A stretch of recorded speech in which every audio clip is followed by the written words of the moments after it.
Rebellious Studio presents the Mind Body Podcast with your host, Maria Angelova.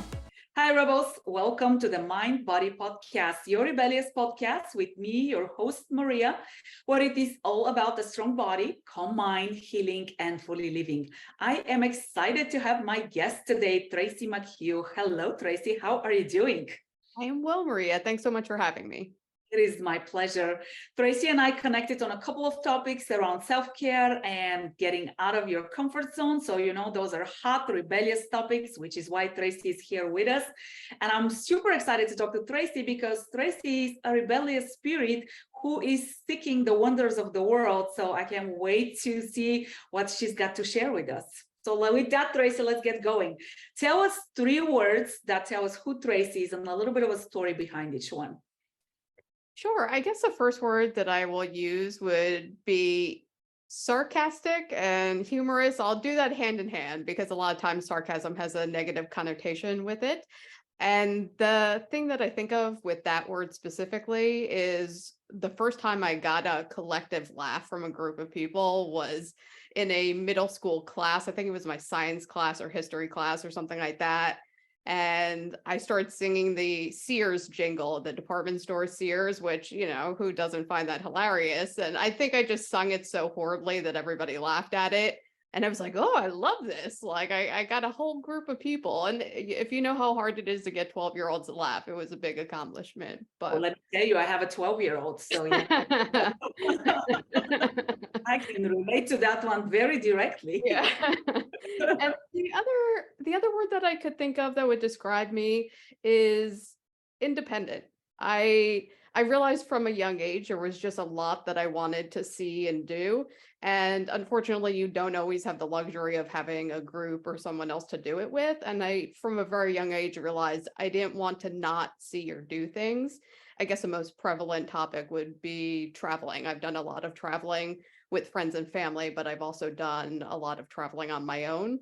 I was supposed to take a class at 22 after college in Ireland, and they canceled the class, but I still had my tickets to and from Ireland, and it was like a 2-month gap. And I was like, I could either eat the cost of these tickets to Ireland, or I could take 2 months and travel around Ireland. And like most 22-year-olds, I didn't have a ton of money, so losing $400, I was like, never, I can't do that. And so I took 2 months and traveled around to 14 different cities in 11 countries and from Eastern to Western Europe. And then I guess the third word would be just a good person. I try to live my life by, I don't always agree with people, but, kind of guiding my life by just being a good person and trying to do the right thing. Yeah. And with that, I guess it's just, less of a story and more of an example of, how I live my life. Sometimes I'm to a degree of, very black and white on right or wrong, certain things are right or wrong, but I always try to do the, the right decision. Just last night, I shared, we have a Rebellious Tribe group, and I shared a little quote. I'm a fan of quotes that said something like, be yourself and you attract the right people. And I think when you give your best and you are your best, whatever that means for you, because it means something different for all of us, we attract and meet and bring opportunities that align with ourselves. I love that. And I connect on that because I quote too many quotes, especially Anthony Bourdain. So. Okay. Yeah, I am a fan of quotes. They uplift me and I love to share them. I think there's so much wisdom in a couple of sentences. And yeah, let's go on to the topic of independence, because I love the topic of independence.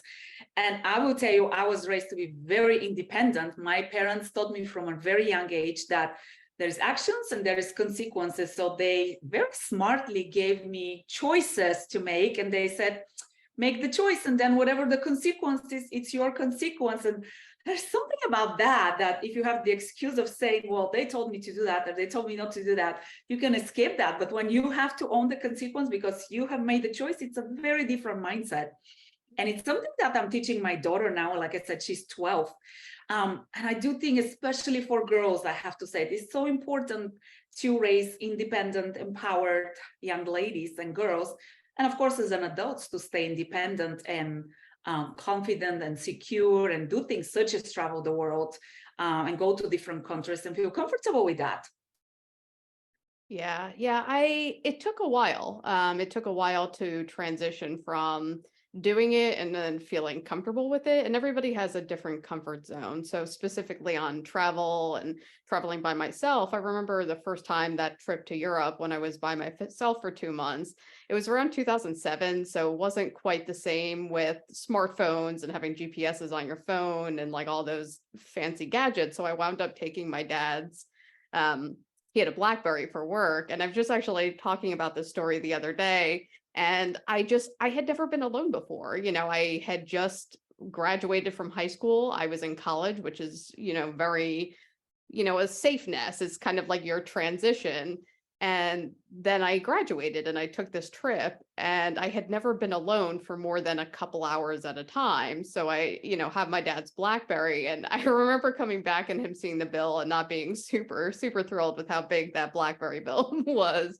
But it was just like, I was trying to get out of my comfort zone, but I wasn't there yet. So I needed to have that, connection with my parents or my family or people that I knew back home while still doing this independent act. And then I was having the conversation with my friend about this, and I was like, yeah, it's a completely different scenario now. When I go away, I'm away. I may check in and I may shoot a text message or an email saying I got there, but I am fully immersed in where I am and, experiencing that trip, that culture, the food, the people, the activities I'm encountering. So it's always a step in progress. And I always like to say to people, independence is different for everyone. I also am not married, so it looks a lot different than maybe somebody who is married or has a child. My parents have been married for over 50 years. If my mom was traveling completely by herself all the time, it'd be like, well, why aren't you taking dad? So it's going to look. I want to go. Yeah. So independence is going to look a little bit different for everybody. For some people, it may be traveling to different countries by themselves. For other people, it may be joining, a group or doing your own activity by yourself. So I think it, varies person per person. And like I always say, it's great to get out of your comfort zone, but you don't need to make yourself, completely uncomfortable to get out of your comfort zone. If you're somebody who doesn't like to travel, you don't need to, go to Guam and stay there for 3 months to, be independent and get out of your comfort zone, right? You can tailor it to what your life is and what your right. Yeah. I can relate. So I moved from Bulgaria to the United States when I was 15, and that was my first big trip. And that was a big adjustment because we moved the entire family to a whole different country. And then my first trip by myself was after I graduated high school. I traveled by myself to visit friends for a month in Colombia and then a month in Brazil. And I arrived with Colombia and they lost my luggage. So I had my luggage for 2 months gone. And it was summer in Colombia and winter in Brazil, and I arrived with like no clothes.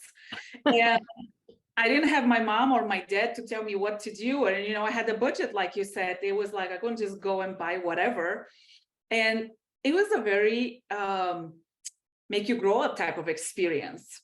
And then I remember when I did I think it was my graduate degree, maybe I went to a study abroad in Italy.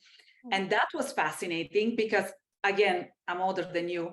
I didn't have a phone. I didn't have any kind of communication. And I remember arriving in whatever it was, maybe Milan, and I had to hop on the train. I had to hop on a bus. I had to take a shuttle to get to my dormitory. And my flight arrived late and I was there by myself and I had to figure out, without speaking Italian. And those type of experiences are uncomfortable, but they make you grow in such amazing ways, because the next time you're like, I've done that. I've like found the train, find the shuttle, whatever, and I made my way. So it gives you a little bit of boost of like, I can do that. I can figure it out. Yeah. And I think that's one great thing about aging is that like you have a lot of these experiences. And even if you don't have the same experience, you're comfortable and confident enough in yourself that you're like, this isn't a big deal as, as opposed to when you're a kid, you're experiencing a lot of these things for the first time. So it's like everything's a big deal or nerve-wracking to you. But you've also explained to me why whenever I travel, regardless of how long, I always do a carry-on and I never check my bags. So you've reiterated why I do that. Have a long way to go there. I keep learning how to pack. That is definitely an area of opportunity for me, but I am definitely not there yet.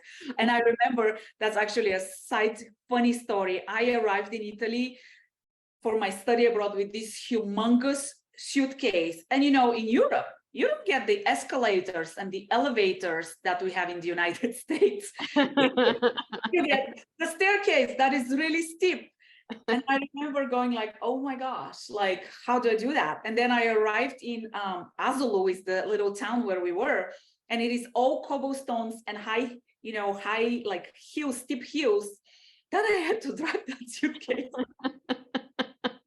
Well, let me say, I was very prepared with outfits when we needed to go out. So, when you're 20, that's a priority. It is. And it's funny because when you were talking about that, it made me think of the time that I was in Warsaw, Poland, and I had gone into a mall to grab dinner and, shop or whatever. And then when I was leaving, they had one of those revolving, like rotating doors to get out.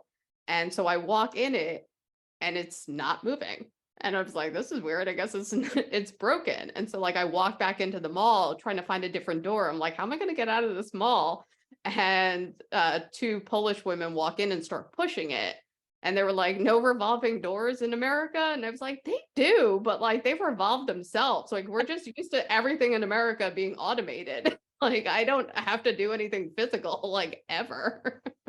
And a lot of the doors in the US, you don't want to touch them because they'll stop calling, right? Exactly. But, I think those are the things that expand our mind. I am a huge fan, for example, for my daughter to travel and experience and then have the conversations, because she would say, well, they do this wrong. And it's like, they don't do it wrong. They do it differently, right? To what you started before, right versus wrong. They do it differently, but differently does not mean wrong. And it just expands your mind in the most beautiful way, connecting to the locals, speaking to them, getting their way of thinking, getting their way of experiencing life. I think there's such wealth to travel.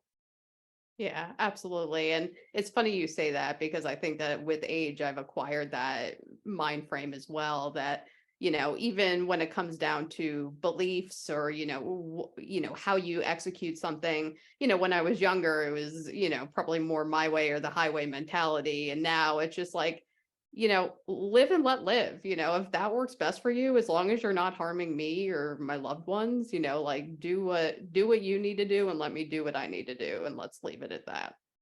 And what's your thought on the power of that?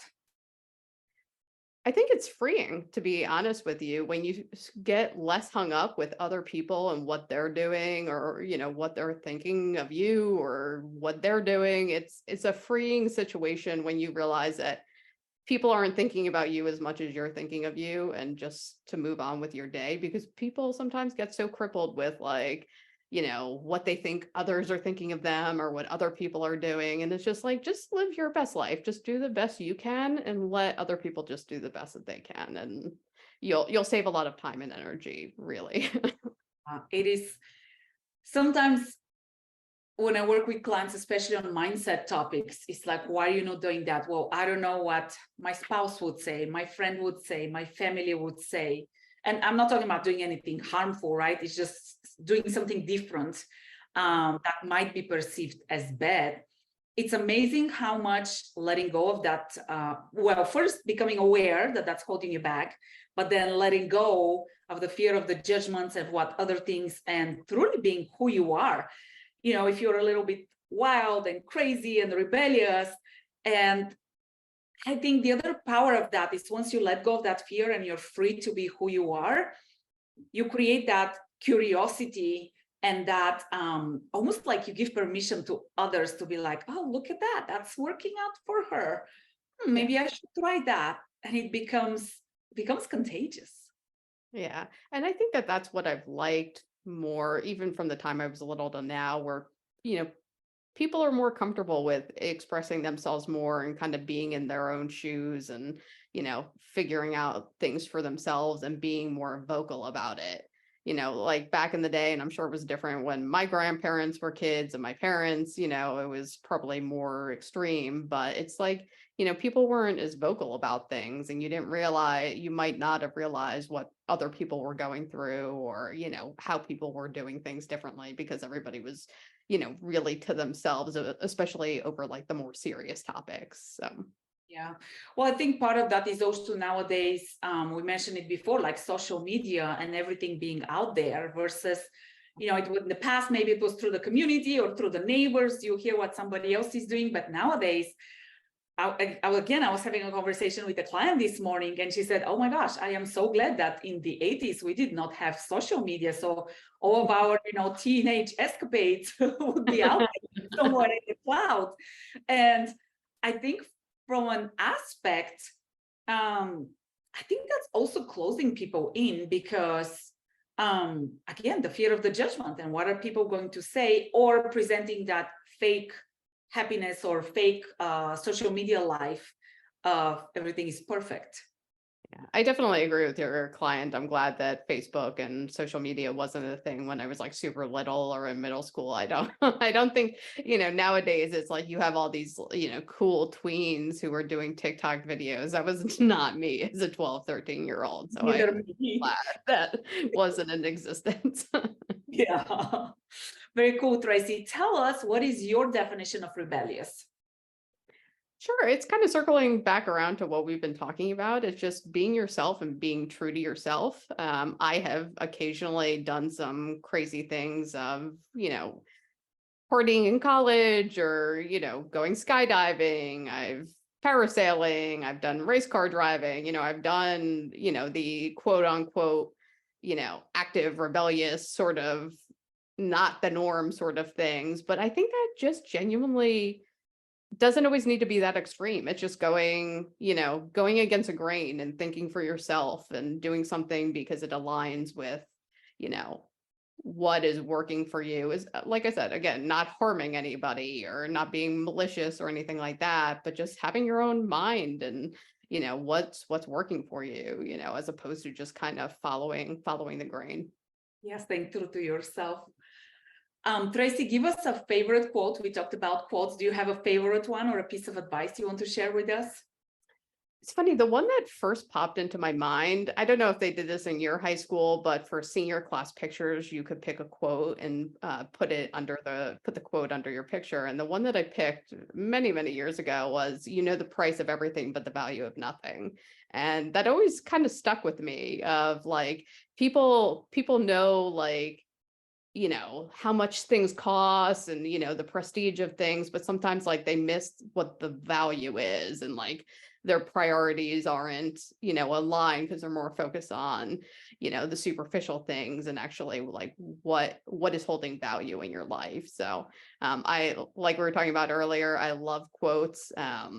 Anthony Bourdain has a ton of great quotes that I would try to quote it right now, but his are normally like very lengthy. But yeah, so that was the one that stuck out the most to me. But is somebody who teaches people how to take care of themselves physically, mentally, emotionally.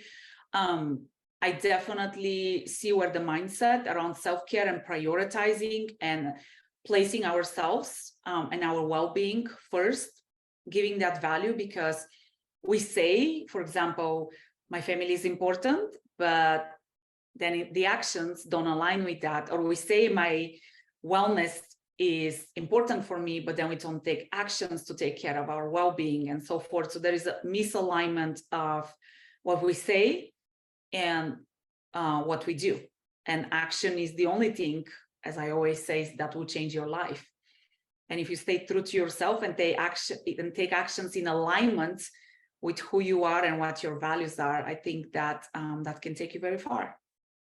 Yeah, and it's funny you say that, because one of my, kind of along those lines, one of my favorite things is, I hate the word I'm sorry. I just don't like it. Like, show me you're sorry. Don't tell me you're sorry, right? Like, if it's something that like we can meet in the middle, or, can not be done again, or whatever the situation, don't tell me you're sorry. Just, don't do it again. That to me, the showing is better than the words, because sometimes there's no action behind the I'm sorries or whatever words you're putting out there. I am giggling because that is one of the things I tell my daughter. Like, I'll be like, you didn't do this or whatever the conversation. She'll be like, I'm sorry, mom. And I'm like, no. I don't want to hear it. Don't say I'm sorry, but I'm like, I want to see action. And next time that action wants to align with, okay, I really get it, why I should have done this wrong, or like how I could have done this, different. Rather than just blow me off with an I'm sorry. Because sometimes, especially for a preteen, I'm sorry, it's like, okay, mom, just, you know. Oh no, that's our go-to. I'm sorry. You're like, are you really though? So Tracy, you have a travel blog and you have a beautiful Instagram profile with gorgeous pictures of all of the different. You have been, I wrote it down, to 28 countries and 46 states. Is that current as of now?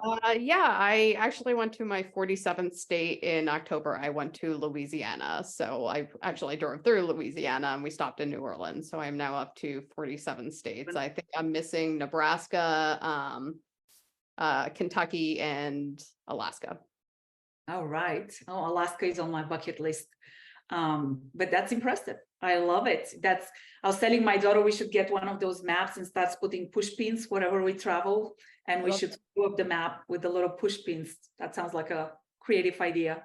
I used to actually have one of those. I'll have to ask my parents, and all my moves, I think that it probably ended up in one of their storage closets, but I did have one of those as well. Tracy, tell people where can they follow your story, where can they find you, read your blog, learn more about you. Yeah, absolutely. So pretty much all my social media and how I can be contacted can be found on my travel blog, and that's chasingwonderful.com. Okay. Tracy, I appreciate your time and the awesome conversation. Thanks for the laughter and the feel-good vibes. If Rebels, you have any questions for Tracy, you can post those underneath, send them her way. And don't forget to stay rebellious. We'll see you guys next time.